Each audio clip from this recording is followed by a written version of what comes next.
आज तक लोगों को नहीं मालूम कि पूजन करने बैठते हैं तो सबसे पहले क्या करते हैं। पर सबसे पहला काम मंदिर में बिना पंडित के सबसे पहला काम कौन सा होता है? तो सबसे पहला काम होता है भगवान को धन्यवाद देना कि आज भी आपने मुझे इस मंदिर में आपका दीदार कराने के लिए, दर्शन कराने के लिए बोला। अगर पंडित साथ में होगा तो पहले वो मंत्र बोलेगा, स्वस्ति वाचन करेगा।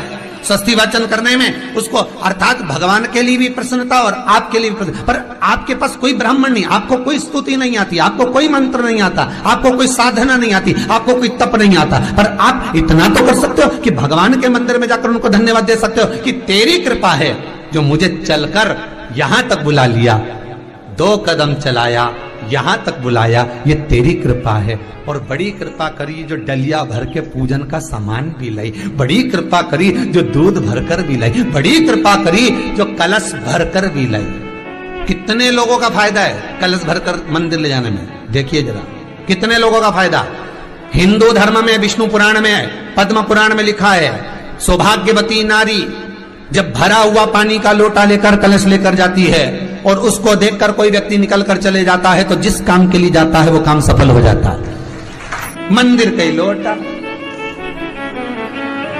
मंदिर का ही पानी, सिर पे पल्लू लेके हर हर महादेव बस शिव जी के चढ़ा रही और इतने प्रेम से रिझा रही। अब फ्री का पानी था तो एक लोटे में मन भी नहीं माने। अरे करा तो भगवान के सम्मुख में पहुंचकर अगर आप जल का पात्र भी लेकर जा रहे हो, भरा हुआ लेकर जा रहे हो, तो कितनी प्रसन्नता की बात है। हिंदू धर्म की रीति है, जिस पात्र को हम जल चढ़ाने लेकर जाते हैं उस पात्र में भगवान के चरणों का जल लाते हैं, खाली पात्र नहीं लाते। क्या लाते हैं? भगवान के चरणों का जल।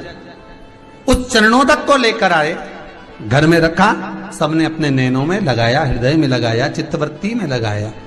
खाली पात्र हम लेकर वापस नहीं आ रहे हैं। शिव मंदिर में जब जब जाओ, जल चढ़ाने के लिए जाओ, पात्र तुमने शंकर जी को पूरा पानी चढ़ा भी दिया तो शंकर के चरणारविंद का थोड़ा सा जल पात्र में डाल के भले 2 बूंद लाओ, 4 बूंद लाओ, इतना सा लाओ, पर लाओ और उसको पूरे परिवार के नेत्रों में जब लेकर आए हो चरणोदक तो लगाओ। पर खाली पात्र नहीं लेकर आना। खाली पात्र लाने में ध्यान दीजिए, जब आप पूरा जल समर्पित कर देते हैं, जल समर्पित भी पूरा करना है, भगवान को चढ़ा रहे हो तो पूरा समर्पण होना चाहिए, पूर्ण समर्पण। इसलिए शंकर भगवान को अधूरा समर्पण नहीं, इसलिए श्रीफल भी पूर्ण चढ़ता है। शंकर जी के मंदिर में श्रीफल नहीं फूटता, पूर्ण श्रीफल। बेलपत्री भी पूरी, चावल का दाना भी चढ़ेगा तो आखा, फल भी चढ़ेगा तो आखा, फूल भी चढ़ेगा तो आखा। भगवान को कोई चीज खंडित नहीं चढ़ती, शिव जी को जल भी चढ़ेगा तो पूर्ण। जिस जल को चढ़ाने के लिए लेकर गए उसको बचा कर नहीं लाना है शिव मंदिर में से, संपूर्ण भाग। क्योंकि भगवान के चरण की रज जब हमारे घर में प्रवेश करेगी तो हमारा आत्म कल्याण तो स्वतः ही हो जाएगा। शिव करुणा कर ही देंगे। पर कई लोगों की आदत रहती है, और आपने भी गलती करी होगी, गए होगे, चढ़ाकर भी आए होगे, पूरा पानी भी उंडेल कर आए होगे, चढ़ा भी दिया, छोड़ भी आए, पर लेकर नहीं आए होगे।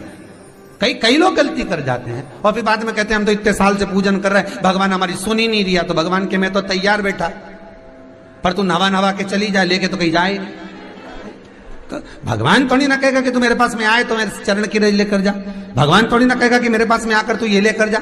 भगवान तो कहेगा मेरे पास में आया है, मांगना कुछ मत, बस मुझे जो स्नान कराया है मेरा चरणोदक लेकर जा, छीट दे पूरे घर में, संपदा भरना मेरा काम है। जहां मेरी चरण की रज पहुंच गई वहां संपदा स्वतः पहुंचती है, मैं वहां पहुंच जाता हूं। तो चरणों तक ले जा। पर लोग ले जाते हैं, पूजन करते, कलश भी उंडेलते, जल भी चढ़ाते, पर आते समय खाली लेकर आ जाते। भगवान को इतना बुरा लगता, मेरे दरवाजे से खाली जाए मुझे कितना बुरा लगेगा। जो आए वो भर कर जाए, भले 2 बूंद लेकर आओ, पर उसमें चरणों तक थोड़ा सा लेकर अवश्य आए। उसी तरह जल चढ़ाने के बाद हम जब लेकर आते हैं पात्र के अंदर, ये उसमें उसकी बरकत है। गर्ग संहिता में दूसरी चीज कही, उसको भी समझ लीजिए।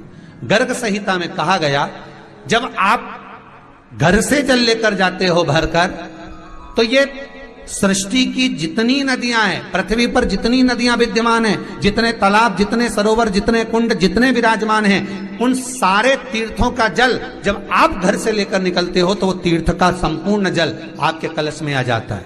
और जब आप उस जल को शिव पर समर्पित कर देती हो और 2 बूंद चरणादक लेकर जब जाती हो तो शिव महापुराण गर्ग संहिता पद्म पुराण कहती है वो जल साधारण नहीं रहता, वो गंगा जल बनकर तुम्हारे घर को पवित्र करने के लिए पहुंच जाता है। वो पवित्र गंगा जल बन जाता, उसको लेकर प्रवेश कर जाओ। हम बार बार कहेंगे भगवान के मंदिर जब भी जाओ ना, चेहरे पर प्रसन्नता होना चाहिए।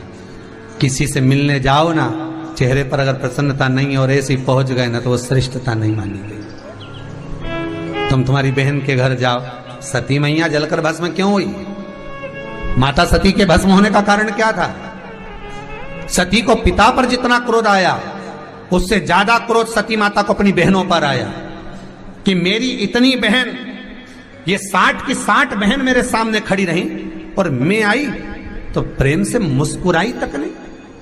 आप किसी के यहाँ जाओ और कोई के यहाँ पहुंचे और जाते से ही आप उस पहुंचे और कहा जी जी राधे राधे, जय श्री कृष्णा, हर हर महादेव, श्री शिवाय नमस्तुभ्यम, ओम नमः शिवाय आपने बोला और उसके चेहरे पर प्रसन्नता नहीं आया तो ऐसे घर में जाने से कोई फायदा है क्या? और आप किसी के यहाँ जा रहे हो तो आपके चेहरे पर भी प्रसन्नता होना चाहिए, सामने वाले को तो हो, आपके भी चेहरे पर भी। मंदिर में जब जब जाएं, गुरु के दरवाजे पर जब जब जाएं, परमात्मा के चरणारविंद में जब जब जाएं, माता पिता के चरणों में जब जाएं, घर के बुजुर्गों के पास जब जाएं तो तुम्हारे चेहरे पर प्रसन्नता होना चाहिए। भगवान को भी लगे दुख भले है इसको पर चेहरे पर प्रसन्नता है, इसको अब दुख नहीं देना क्योंकि इतना मुस्कुराकर ये मेरे मंदिर में आती है।